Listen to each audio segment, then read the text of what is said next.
This is Radio Taiwan International.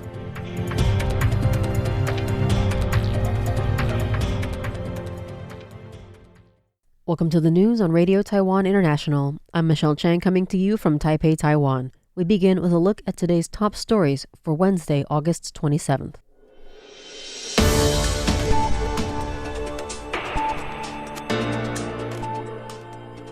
A French Polynesian delegation visits Taiwan for the first time in 40 years. Vice President Xiao Bi-khim urges unity as a global lawmakers alliance meets in Taiwan. And the Taiwan cabinet shakes things up with 15 new appointments. But first, today's top story. A delegation of French Polynesian political leaders is visiting Taiwan this week, marking the first such trip in nearly 4 decades. Deputy Foreign Minister Francois Wu hosted the group at a banquet on Monday, expressing hope for greater substantive cooperation between Taiwan and French Polynesia. The delegation includes French Polynesia Senator Teva Rohfritsch and former presidents of French Polynesia Gaston Tong-sang and Edouard Fritsch, along with 4 other members. The Foreign Ministry said the visit reflects growing friendship and offers an opportunity to expand bilateral cooperation in various fields. Wu told the visitors he hoped their stay would deepen understanding of Taiwan and open a new chapter in ties. Wu highlighted Taiwan's central role in the global semiconductor supply chain and its partnerships with like-minded countries such as the Netherlands, France, Germany, the United States, and Japan. He said Taiwan seeks to extend this principle of mutual benefit to its cooperation with French Polynesia and other global partners through dialogue and exchanges. Rohfritsch noted shared cultural ties, including Austronesian heritage and a location in the Indo-Pacific, expressing hopes for cooperation in culture, tourism, and fisheries. Tong-sang and Fritsch praised Taiwan's thriving civil society and multi-ethnic democracy, including significant Hakka communities, saying both sides can build on shared values. The group will also meet with Taiwan ministries and institutions in Taipei, Kaohsiung, and Nantou during the August 25th to 30th visit. The Inter-Parliamentary Alliance on China, or IPAC, held its first international dinner in Taiwan on Tuesday, with Vice President Xiao Bi-khim calling on Taiwanese to remain proud of their identity and to stand firm with democratic allies. Xiao thanked international delegates for making the trip, saying their presence signaled solidarity among people who value freedom and democracy.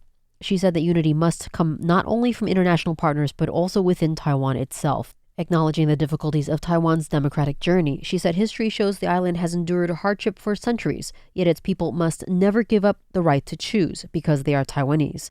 IPAC founder Luc de Pulford joined lawmakers including former UK Conservative Party leader Ian Duncan Smith, former Polish Foreign Minister Anna Fotyga, Swedish lawmaker Magnus Berntsson, and Japanese legislator Toshitaka Oga. Smith warned that China's authoritarian regime seeks to erase Taiwan's autonomy, describing the island as a vibrant democracy that embodies free elections and self-determination.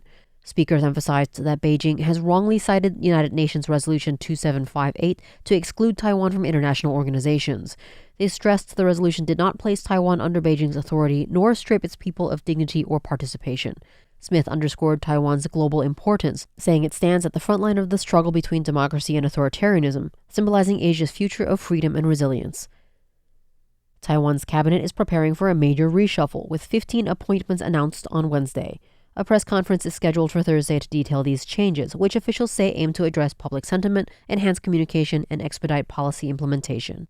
Among the key appointments, Gong Mingxin will become the economic minister, while former Zhonghua Institution for Economic Research president Ye Junxian will lead the National Development Council. Olympic gold medalist for badminton Li Yang has been selected to serve as the Minister of Sports. Insiders said Ye's background in policy analysis and resource allocation makes him well-suited for the economic planning role, while Gong's expertise in industrial development is expected to complement Ye's work. The newly established sports ministry will be led by Li, supported by Deputy Minister Zheng Shizhong, who is currently Director General of the Sports Administration, and Huang Zihuang, head of the National Sports Training Center. Officials mentioned that Li's athletic achievements and leadership qualities suggest new energy for the ministry, while Zheng and Huang bring extensive administrative and scientific expertise. In other changes, Vice Minister Li Nijing will be promoted to lead the Digital Affairs Ministry following Yunnan Huang's resignation. Isabel Ho Yishio, Secretary General of the Taiwan AI Academy, is set to become Vice Minister. Additionally, former professional baseball pitcher Chen Yixin will now serve as the Deputy Head of the Council of Indigenous Peoples. The Research Center for Taiwan Economic Development, or RCTED, at National Central University reported Wednesday that Taiwan's Consumer Confidence Index, or CCI, fell to a new low in August, even as confidence in stock investment rose sharply. Based on a survey of 3,135 residents aged 20 and above, the center said the August CCI dropped to 63.31 points, down 1.07 from the previous month. Aside from stock investment, the 5 other sub-indices, consumer prices, household finances, domestic economic outlook, employment prospects, and durable goods purchases all declined. RCTED Director Dakron Wu attributed the uptick in stock market confidence to expectations of a U.S. interest rate cut. However, he noted that all other indicators fell to their lowest levels in more than a year, underscoring the gradually emerging negative impact of reciprocal tariffs on Taiwan's economy. Wu also highlighted persistently weak sentiment in real estate, with both the Durable Goods Purchase Index and the Home Buying Index slipping to their lowest levels in over 5 years. He said the 20% reciprocal tariffs hit export industries hardest, but are now steadily spreading to domestic sectors, dampening property investment. The 2025 International Conference on Strategies for Combating Human Trafficking is taking place Wednesday through Thursday this week at the Chang Yong-fang Foundation. At the opening ceremony, Cabinet Minister without portfolio Li Mingxing reaffirmed the government's resolve to combat crime and pledged never to ignore the risks faced by vulnerable groups. More than 20 speakers from 12 countries, including the United States, South Korea, the Philippines, and Indonesia, were invited to speak at the conference. As convener and chairperson of the Cabinet's Coordination Committee on Prevention of Human Trafficking and Elimination of Racial Discrimination, Lin welcomed experts, scholars, and government officials, both domestic and international, to the event. Thanks to the efforts of the Cabinet and various ministries and commissions, the Action Plan for Fisheries and Human Rights, Anti-Exploitation Action Plan, and National Human Rights Action Plan have been implemented in recent years. Appropriate protections and crime-fighting strategies will be proposed and incorporated into the action plans to reduce structural risks for offshore fishermen, domestic works, and overseas students. American Institute in Taiwan Consular Section Chief John Morgan also spoke at the event, stating that the U.S. is committed to ensuring that all goods sold in the U.S. are free of forced labor regardless of their origin country. He said that Taiwan, as one of the U.S.'s largest trading partners, plays a vital role and that AIT will continue to work with Taiwan to this end. According to the Interior Ministry, this year's conference will focus on topics such as global and regional human trafficking trends and challenges, protection and advocacy for victims of human trafficking, and the use of technology to prevent human trafficking. The Labor Ministry announced Wednesday that they will strengthen support for first-time job seekers aged 15 to 29. Job-seeking allowances will be increased, and those who maintain stable employment will also receive incentives. The ministry will officially launch the Youth Employment Investment Program on September 1st. The purpose of the program is to prevent young job seekers first entering the workforce from becoming unemployed long-term as a result of international trade and economic factors such as tariffs. Director General of the ministry's Workforce Development Agency, Lydia Huang, explained that 85% of young workers begin looking for their first job within 3 months of graduating. However, uncertainty in the current job market may adversely affect their job search. Huang said that while the Labor Ministry already has a first-time job seekers stable employment program, the new program is meant to further strengthen support. The job search allowance will be increased to 6,000 NT dollars or $196 per month, and the eligibility period will be relaxed from 90 days to 60 days of unemployment.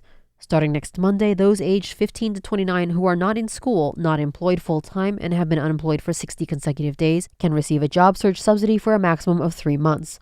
Per Huang, applicants must also provide proof that they are actively seeking employment during this time to be eligible for the subsidies. In addition, if applicants find a job during the program and remain stably employed for 90 to 180 days, they can apply for an employment bonus. The combined maximum amount of job search allowance and employment bonus they can obtain is 48,000 NT dollars or $1,560. Statistics show that more than 20,000 young people registered for the first-time job seekers stable employment program in 2014, of which about 9,800 met requirements. A total of 7,333 young people received benefits through the program, totaling more than 140 million NT dollars or $4.5 million. Thanks for joining me for the news. I'm Michelle Chang. Stay tuned for another 50 minutes of English language features brought to you by Radio Taiwan International.